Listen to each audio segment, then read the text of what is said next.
sa libutan. Magandang araw, magandang umaga, magandang hapon, magandang tanghali, at magandang araw sa inyong lahat.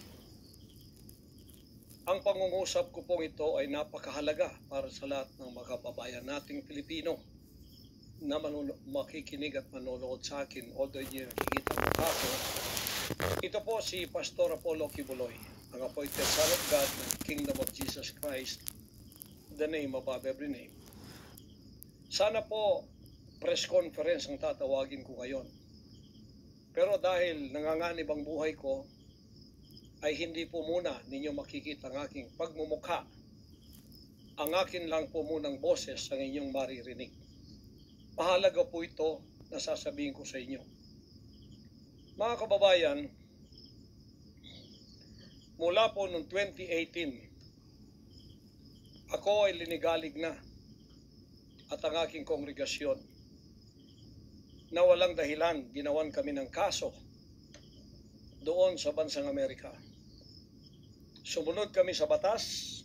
Kung kami may sinabi lang violations na hindi pa napatotohanan, yan po ay nasa kanilang federal court na. Kumuha kami ng 20 lawyer upang pag-usapan ang lahat ng kanilang akusasyon, which is about 43 counts.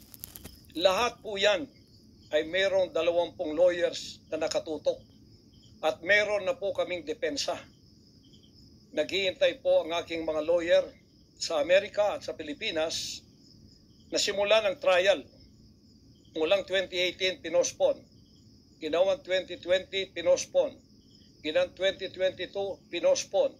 2021, ganun din. 2023, sana ay po-postpone. Pinospon pa rin. Ngayon, hindi na po papayag ang judge. November 5, 2024, talaga pong itutuloy na.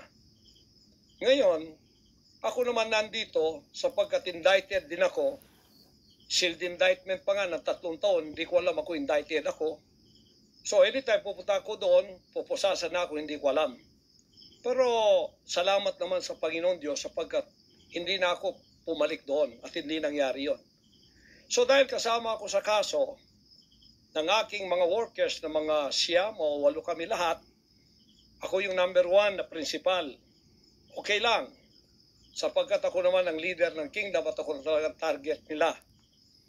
Sa anong paraan ginawa kami ng kasong hindi namin alam at mga kumuha sila ng witness, handa na po kaming lahat ng aming depensa, lahat ng aming documents, ng aking mga lawyers, US-based lawyers, handang-handa na po kami. Pinopospone nila palagi, pero ngayon hindi na. Ngayon, ako dito sa Pilipinas, dahil nandito na ako nung dumating yung mga kasong yan, hindi ako lumaya sa Amerika, kundi dumating ako dito, wala pang kaso. Kinasuhan ako ng naka-sealed indictment, hindi na ako nakabalik doon, pero nandito na ako sa Pilipinas.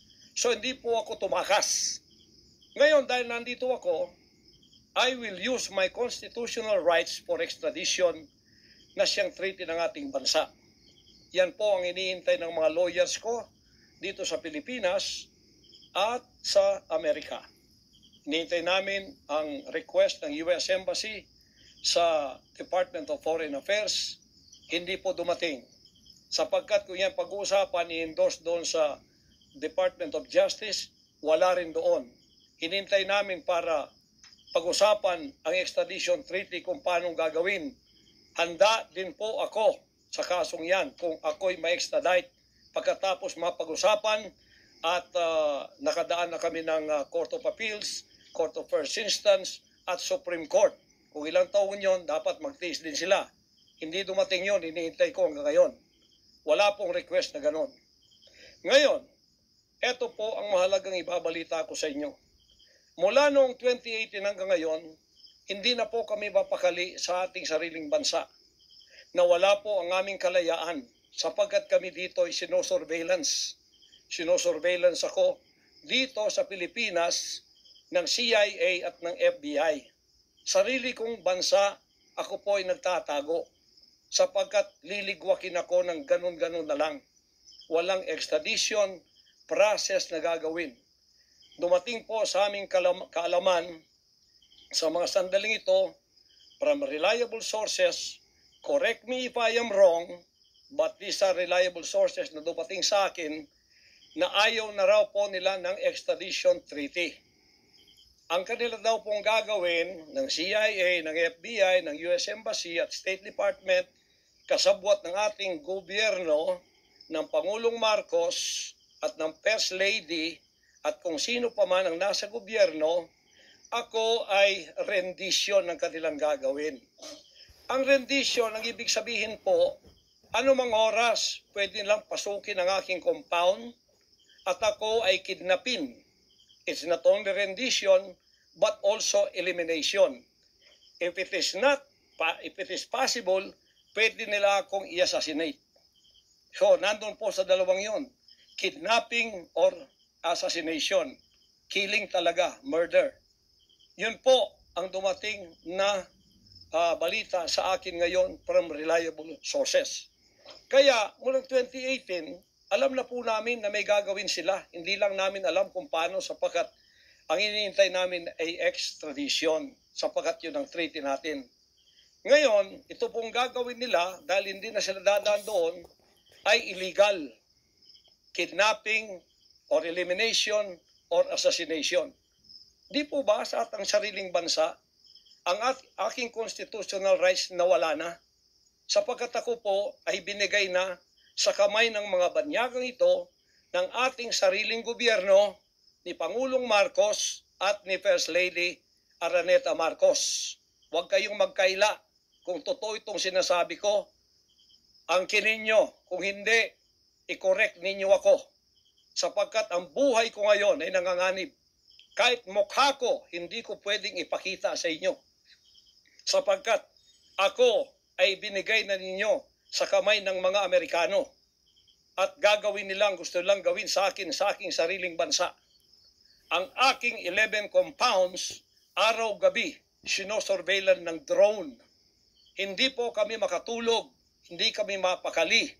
Baka yung ginawa nila sa amin noong 2020 doon sa Amerika, na bigla kaming pinasok, pinaggigibang pintuan, pinaggigibang lahat ng aming pamamahay sa loob, linigwak lahat, ay gagawin nila dito sa aming bansang Pilipinas sa aking mga compound. Saan man po ako naroroon, nandoon sila nakasurveillance sa akin at naghihintay na lang ng tamang pagkakataon upang ako ay kidnapin o kaya patayin o kaya i-assassinate na ganun-ganun na lang para mawala ako dito sa mundong ito. Na kanilang bakit ako naging hadlang, hindi ko alam. Hindi lang po yun mga kababayan, kundi ang aking leaders lahat kasama na sa elimination. Ito pong aking Board of Administrators, senior leaders, lahat po sila ay pwede na rin nilang patayin lahat.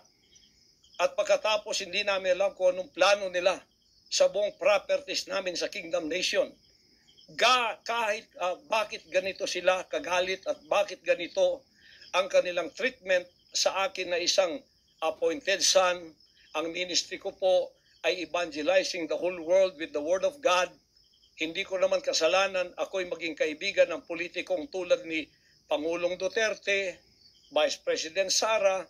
Taga Davao po kaming lahat. Lumaki kami lahat dito.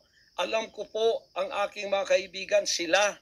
Lumaki kami, mayor namin yan, prosecutor pa, naging congressman, naging president. Yan po ang aking pakikipag-ugnayan for nation building. Wala akong ibang interest sa bansang ito, kundi ang pagunlad. Ngayon, ako po ay inuusig. Ako po ay ginigipit. At ako po ay sinasaktan sa lahat ng paraan ng mga false accusation, false allegations na ayaw naman nilang pumunta sa korte. At pagkatapos, ayaw din nilang paharap itong mga false accusers na pinaggagawa nila to destroy my reputation para idamay sila Duterte family doon sa kapupuntahan ng mga investigasyong walang kakwenta-kwenta. Hinamon ko na kayo, punta kayo sa korte. Ayaw ninyo, ikaw, Risa Hontiveros, kayong tatlo dyan na nasa kongresong puro leftist, hinahamon ko kayo, sabi ko, pumunta kayo sa korte sapagkat ang SMNI walang kasalanan, ginurgur ninyo sapagkat idinadawit ninyo kami sa politika. Nalis ninyo ang aming malayang pagpapahayag, ang aming press freedom, pati ang liberty ko na, ang aking freedom, ang aking constitutional rights. Wala na po. Palagi kaming nagtatago. Palagi kaming lumilingon sa likod namin sapagkat hinahabol kami. Nakapalibot sa amin ng mga CIA, alam namin yon. FBI nandyan din. Pinag-usapan na ito dyan sa State Department. At ang reliable sources dumating sa akin. Ang ulo ko po ngayon, may patong na $2 million or 100 million pesos ang ipinatong sa ulo ko. Baka yan ay madagdagan pa kung may maunang makapatay sa akin. Ano ang nangyayari sa bansa natin? Ngayon, mga kababayan, ay meron pa pong gagawin daw sila sapagkat meron na daw silang search warrant. Pagkatapos daw, isi-search ang aming lahat ng compound. At hindi daw kami papayagan na merong witness na sasama. At ang balita namin, kung ito'y totoo, sa reliable source ay nagsasabi na paplantingan daw kami ng bomba, guns, and drugs sa aming mga compound. Yan po ay aming babantayan. Sinabi ko na po muna sa inyo dito sa live na to, para kung mangyari man ang mangyayari, sapagkat wala po kaming ganon, ay sila po may kagagawan nun. Ganito ka-evil ang kanila pong mga pag-iisip sa ngayon, masyadong desperado. Aywan ko kung bakit. Kung kayo nasa katotohanan, nasa kapangyarihan, bakit kayo natatakot? At huwag ninyo pasamahin ang aming mga abogado para sumama sa inyo sa pagsisearch. Kaduda-duda na yon. Hindi po pwede yun. Maano tayo? Bansang Hapon ng panahon ng giyera? Ano to? Panahon ni Hitler? Na wala kaming pwedeng lawyer na sumama sa inyo? Kayo-kayo lang? Pagkatapos pwede nyo kaming barilin pagka kami nakikipag-usap na kailangan may witness para kamerahan namin ang ginagawa ninyo na wala kayong lusot kung meron kayong gagawin na kabulastugan. At pagkatapos, ipapatong ninyo sa amin. Pagka ito'y totoo, we will resist you. Hindi kami violent, pero hindi kami papayag na wala kaming mga witness na sasama sa inyo. Lawyer at saka barangay captain ang hinihingi namin na magiging witness sa lahat ng search na gagawin ninyo sa lahat ng aming pamamahay, kwarto o kung ano. At may lawyer kaming titingin muna sa inyong dokumento kung ano ang isi-search nyo, kung anong bahay, kung anong compound, kung ano lang ang dapat nyong gawin at ilang oras. Hindi to open-ended eh. Kailangan meron sisisi namin ng judge na gumawa ng search warrant na ito pagka hindi ninyo nirespect ang aming constitutional rights. Huwag ninyong tapakan ang aming rights. Hindi din namin tatapakan ng rights ninyo bilang kayo ay nasa batas. Igagalang namin yon. Pero igalang din ninyo kami kasi meron kaming mga narinig na ginawan ninyo ng mga ebidensyang peke. Tinamnan ninyo pagkatapos ipapatong ang kaso sa amin. Religious community po ito. This is a spiritual community. Once tumapak kayo dyan, sapagkat kayong nagdadala ng batas, respetuhin ninyo. You are on holy ground. Yan po ay mahal na mahal naming banal na dako. Huwag ninyong lapastanganin. Pero hindi namin kayo pipigilan kapag may search warrant kayo. Pero hindi kami papayag na hindi kami makakasama ng kasama namin, hindi makikialam sa inyo. Titingin lang sa lahat ng gagawin ninyo. Kasi hindi na kami kumpiyansa sa gobyernong ito. Gagawa sila ng paraan para kami ay bigyan ng kasalanan. Yan po, babantayan natin yan. Pag hindi sila pumayag, then siguradong magpa-planting sila ng evidence. Pag pumayag sila, then fair ang laban. Hindi namin sila pakikialaman, titingin lang ang aming mga witness na mga lawyer at saka barangay captain. At kung sino man ang mga witness na nandoon mula sa aming side, kasi nandoon sila. Hindi na pwede gawin wantonly ang kanilang gagawin doon sa aming mga compound na wala kaming witness, because they can do anything to implicate us, to plant false evidences and charges against us. Ganon ang aming mga paningin dito. Kaya wag ninyo kaming pigilan para pantay ang laban natin, kasi nakikita namin na ang pamamahalang ito ay hindi na po matuwid. Biro ninyo, ginikipit kaming ganito, wala namang kaming ginagawa sa bansang ito. Sinabi ko na muli, hindi kami nagdi-deal ng drugs, hindi kami violenting tao, hindi kami terorista, mangangaral kami ng mga salita ng Diyos. In fact, dito sa aming compound sa Tamayong, kami ang nakapagbigay ng peace sa mga kababayan nating sinisila ng CPP and PNDF, tinatakot at pinapatay. Ngayon, wala na sila, may peace na kami. Ito namang gobyerno natin, ito ang ginagawa nila sa amin. Biro ninyo mga compound na religious ng Kingdom of Jesus Christ, ginaganito nila.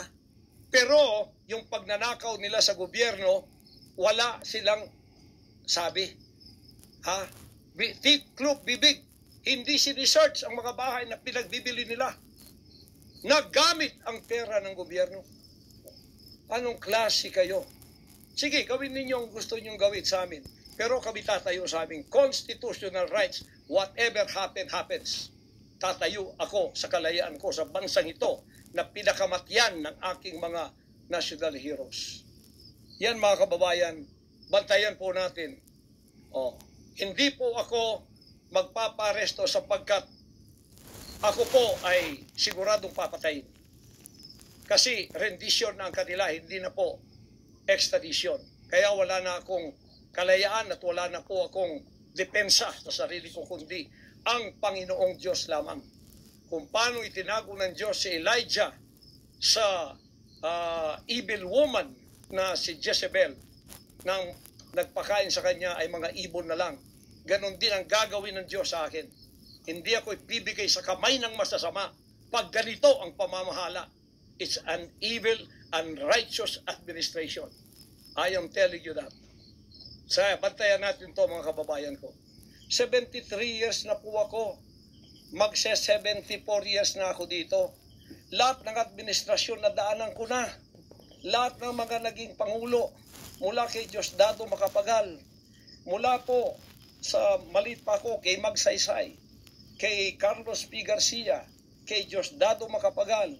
Kay Marcos Sr., kay Cory Aquino, pagkatapos kay Ramos, pagkatapos kay Gloria Macapagal, pagkatapos kay Erap, pagkatapos kay Ramos, pagkatapos si Aquino, Noynoy, pagkatapos ang ating Pangulong Duterte. Wala po kaming nadaanan ganito na ginigipit kami sa aming sariling bansa ng mga dayuhan. Nakasabwat ang ating pamahalaan na aking sinuportahan pa naman noong nakaraang eleksyon. Tandaan mo, President Bongbong Marcos, First Lady Lisa Marcos, pati ikaw, Martin Romualdez, hindi kayo dyan ngayon kung hindi kayo tinulungan ng SMNI at ng buong sangkatauhang Pilipino. Naniwala sila sa amin sapagkat ang SMNI lamang ang may credibility noong panahong yun hanggang ngayon. Ngayon, anong ginawa ninyo? Pinaggagawan ninyo kami ng kasalanan, inilagay ninyo kami sa kahihiyan, pagkatapos ibinilanggo pa ninyo ang dalawa naming mamamahayag, pagkatapos inaapi ninyo kami ng ganito-ganito lang. Ang aming pong tolerance, it has come to the rim. Our tolerance has been to the roofs already. Alam ninyo, hindi na po biro itong nangyayari sa bansang ito. Kung pababayaan po natin ang ganitong mangyayari ng mga dayuhang tulad ng Amerikano, CIA, FBI, State Department, US Embassy, gigipitin tayo with the connivance of our own President and First Lady and other members of the Congress.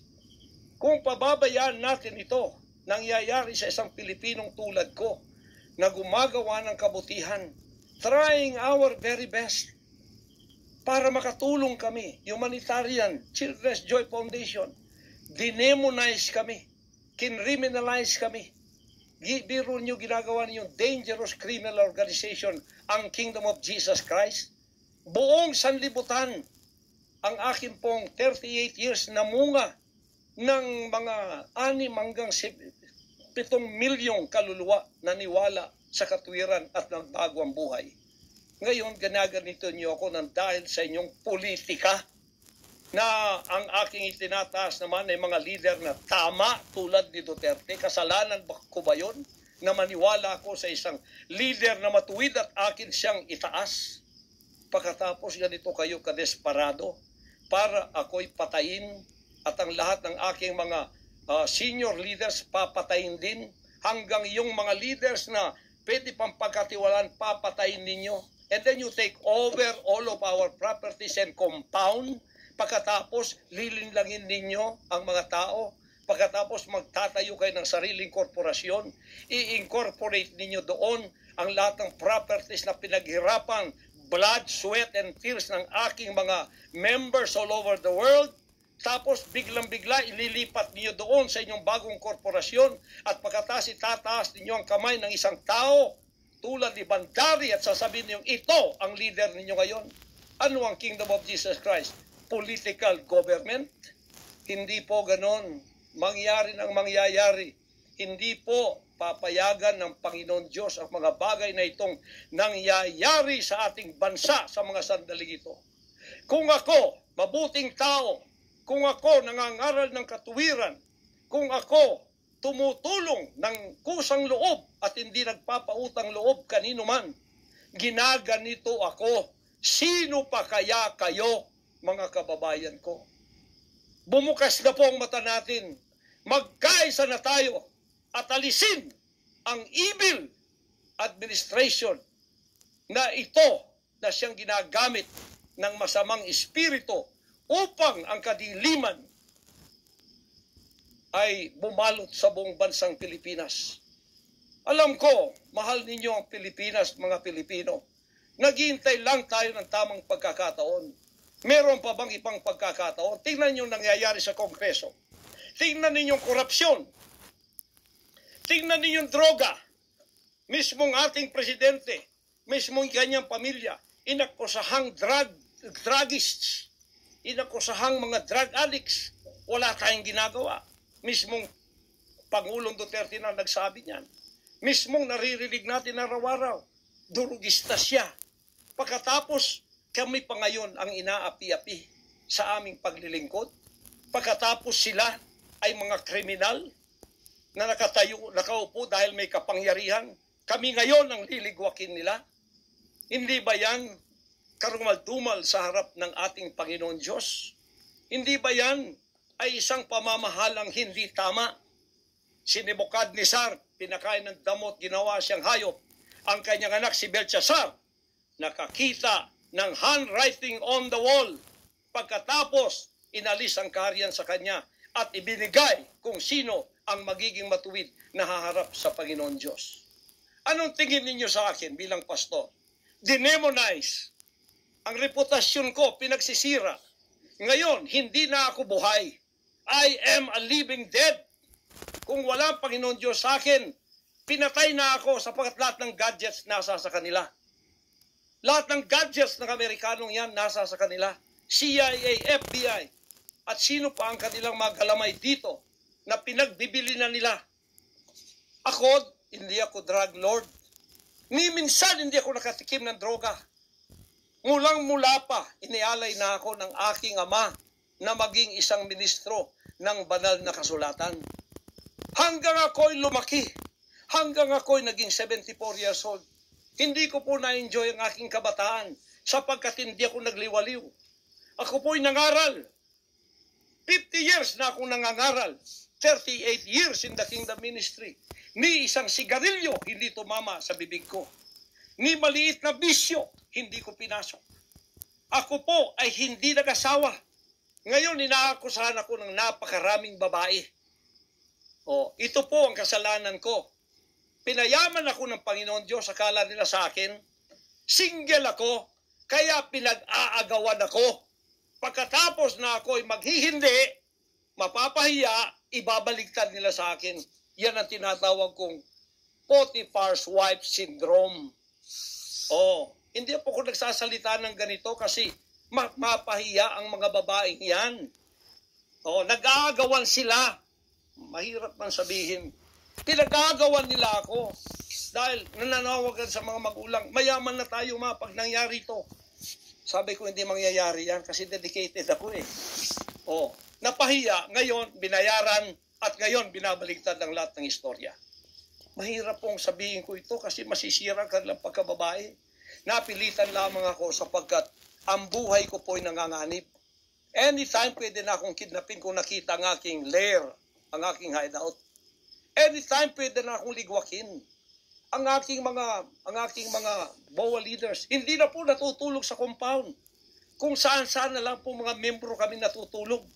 Doon sa mga payak na mga bahay, doon sa mga bahay na hindi kilala. Sapagkat lahat po kami nakalista na.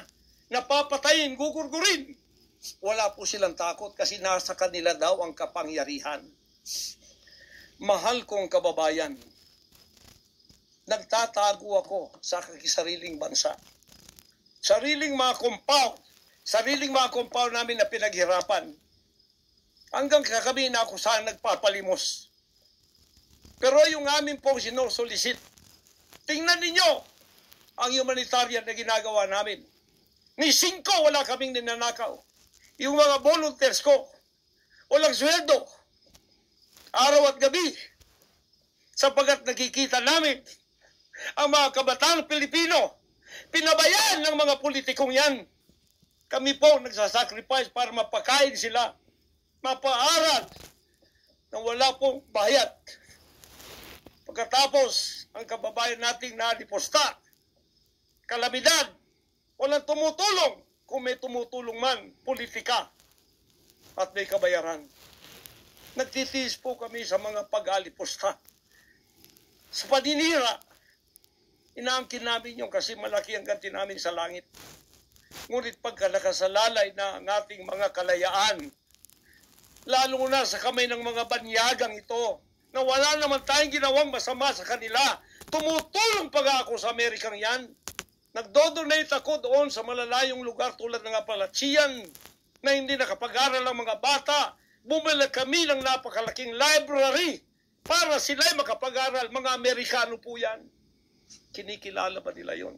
Kung nagseselo sila sapagkat ako'y umusbong sa bansang Amerika, problema na po nila yon. Kung ako'y binigyan ng ama ng isang sasakyang panghipapawid para hindi ako ma-delay sa aking worldwide na gawain, kasalanan ko ba yun? Kung ako binigyan ng pampalipad na helicopter dito para mapuntahan ko lahat ng aking satellite sa buong Mindanao, Pilipinas, kasalanan ko ba yun? Kasalanan ko ba na ako'y magkaroon paralan para makapag-aral ang mga bata na walang bayad? Kasalanan ko bang mayroong SMNI para hindi mabayaran at pagkatapos itong salot na CPP-NPA na marami pinatay ng mga members ko, ministro, at iba pang mga inosenteng Pilipino for 54 years ay magsasalita ng katotohanan na hindi natatakot. Ngayon kami ang tinatakot ninyo, nililigwak ninyo. Anong klase kayo? Kung hindi kayo tatayo ngayon, mga kababayan ko, sapagkat ako'y living dead na, wala nang kwenta itong buhay ko, iaalay ko ito sa bansang Pilipinas. Ako ang mamumuno upang tayo ay magkaroon ng kalayaang muli. Unang-una sa aking kababayan, sa Kingdom Nation, sa aking mga leaders na papatayin din, at sa lahat ng Pilipino nagmamahal ng kalayaan. Tatayo ako! At ako ang mamumuno sa bansa ito para sa katwiran at takot sa Diyos, para ibalik ang ating kalayaan at ang ating kaligtasan mula sa kamay ng mga banyaga na pinakamatyan ni Rizal, nila Bonifacio. Gayon ang panahon ng pagtayo. Ayaw ko pong gawin ito. Hindi ako politiko. Ang misyon ko ay isang pastor isang alagad ng Diyos, appointed son, magligtas ng kaluluwa. Ngunit hindi nyo kinilala yon.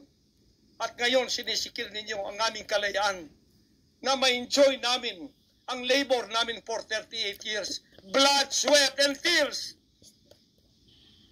Ang gabi ginagawa naming araw. Hindi kami nagmolestiya ng ibang tao. Lumago ang bansang Korean. Ngayon, you are envying and jealousy. Gusto niyo kaming i-put down. Mapipilitan akong pupunta at mamumuno sa bansang ito para sa katuwiran. Sasabihin ko sa inyo, pag ito'y kalooban ng Diyos, gagawin ko. Ngayon din, sapagkat ang buhay ko ay wala ng kwenta. Papatayin din naman nila ako. Ngayon tatayo na ako para sa kalayan nating lahat. Mahal kong mga kababayan, ito po ang mahalagang mensahe ko sa inyo sa mga sandaling ito. Hindi ko po uurungan ang sinumang gumagapi sa bansa ko at sa aking kalayaan na ako mismo nagtatago sa aking sariling bansa within 74 years. Hindi po nangyari ito ngayon lang. Pangulong Bongbong Marcos, akala ko matuwid ka na tao. Ikaw, First Lady, akala ko matuwid kang tao. Totoo ba yung ginagawa ninyo riyan na meron kayong mga sex orgies at meron kayong mga drug session na nagliligwak kayo ng drug, sumisingot kayo ng drug habang nagsesex orgies kayo? Totoo ba ito? Totoo bang kayo ay may mga session ng nagarkila kayo ng mga voodoo expert from Africa, pagkatapos mga witchcraft sa India, at ang inyong session Martes, at pagkatapos Biyernes dyan sa Malacanang upang inyong aswagin i-witchcraft ako, Vice President Sara at Pangulong Digong at ang lahat ng tutol sa inyong paglilingkod. Biro ninyo, naging demons na kayo. Nag-devil worship na kayo kung totoo man ito. Nag-devil worship na kayo kung totoo man ito. Para lang kayo ay manatili sa kapangyarihan. Para lang kayo ay humawak ng aming pera. Hindi ninyo pinaghirapan. Kami po ay nagbibigay ng taxes. Lahat ng aking kingdom materials from China, may taxes lahat yan. Milyon-milyon ang aming binabayad. Ngayon, ginagawa pa ninyo sa amin ito? Matuwid pa kayo? President Bongbong Marcos, Lisa Marcos, makinig kayo. Totoo ba na gumawa kayo ng aksyon kasama ng FBI na ako ay nyo nang ipalikwak at binigay sa kanilang kamay? Kaya't sila'y gumagawa ng ganito with impunity sa aking sariling bansa. Kung ganyan ang ginawa ninyo, I will not honor you. I will not respect you because you did not honor me and you did not respect me. You are no longer worthy to be our trusted leader. Mabuti pa, hanggang maaga pa, Bongbong Marcos, Lisa Marcos, Martin Romualdez, bumaba na kayo sa posisyon. Mag-resign na kayo sapagkat hindi hihinto ang tinig na ito habang naririyan pa kayo. Mga kababayan, tatayo ako sapagkat patay naman lang din ako. Tatayo ako hanggang buhay pa, hanggang may hininga pa ako para sa natitirang buhay ko ay magkaroon naman tayo ng boses at magkaroon ng kahit munting kalayaan na lang mula sa mga banyaga na kasabwat ang mga kapiling Pilipinong ito na itinayo natin sa kapangyarihan. Akala natin ay maasahan natin sila. Mga demonyo pala. Sorry to say that, but that is the truth. If that is not the truth, then tell me. And you cannot judge me. You cannot condemn me. I am dead already. I am a living dead in your book. CIA, FBI, State Department, USA. Gawin ninyong gusto ninyo. Ngayon na nakapagsalita na ako, lalantad na ako. Hindi na ako natatakot. Ako ay handa sa glorification. Kung ang glorification ko ay mangyayari maging glorified body ako, hindi ko tatablan ng bala. O kaya, tatablan pa ako sapagkat hindi pa nangyari yon. Handa na akong humarap sa mga bala ninyo. Basta't ito ay nasabi ko na sa social media. Huwag ninyong ligwakin ito para sa bansang Pilipinas ito. Mahal ko po kayong lahat. Pagpalain natin ang ating bansang Pilipinas. Pagpalain tayo ng ating buting Diyos. Pagpalain at ibigay natin ang lahat ng kapangyarihan sa Kanya. At tandaan ninyo ito, hindi mananaig ang kadiliman sa bansang ito habang may boses na ganito. Sumunod po kayong lahat at tayo ay magkaisa ngayon para itaas ang bandila ng kalayaan ng ating bansang ibinigay ni Rizal ang kanyang dugo. Ibinigay ng ating mga heroes ang kanyang dugo. Ngayon, itong mga slaves na to ay hawak ang liig nila ng mga banyaga at tayo ay ipinagbili na sa kanila. Hindi ako papayag hanggang ako'y may buhay at hilinga. Total, patay naman din ako sa inyong libro. Okay na ako sa buhay ko. Masaya na ako. Meron na akong accomplishment. Handang-handa naman ako pumunta ng langit noon pa.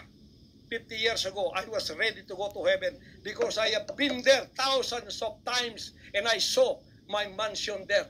Nandito lang ako para sa aking bansang Pilipinas, para sa kaligtasan ng mga kaluluwa sa buong sanlibutan. Yun lang ang dahilan kung bakit ako narito.